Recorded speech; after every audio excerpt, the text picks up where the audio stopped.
काशिफ आज बहुत खुश था क्योंकि वो मंडी से बकरा खरीद कर लाया था जिसका नाम बादशाह था। काशिफ उसे बड़े फख्र अंदाज में पूरे मोहल्ले में घुमा रहा था। काशिफ उसकी भरपूर खिदमत करता है। काशिफ को बादशाह से बहुत लगाव हो जाता है।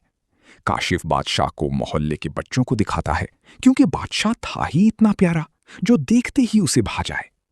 एक दिन काशिफ ने रात को बादशाह को नहला दिया जिससे बादशाह बीमार हो गया।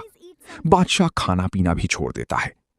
काशिफ बेचारा बादशाह के पास बैठ के रो रहा होता है कि बस बादशाह ठीक हो जाए किसी तरह।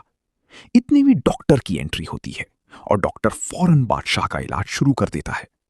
डॉक्टर काशिफ को बताता है कि बादशाह को नहलाने की वजह से शदीद सर्दी लग गई थी और वो इस वक्त बहुत ज्यादा बीमार है।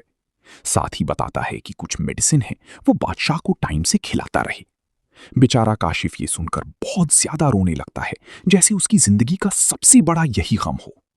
काशिफ पूरी रात बादशाह के साथ लेटा रहता है, उसको टाइम पर मेडिसिन देता है, उसका बहुत ख्याल रखता है। अगली सुबह काशिफ देखता है कि उसकी खिदमत रंग लाई और बादशाह पहले की तरह बिल्कुल ठीक हो चुका है। ये देखकर काशिफ बहुत खुश होता है और बादशाह को गले लगा लेता है और बहुत प्यार करता है।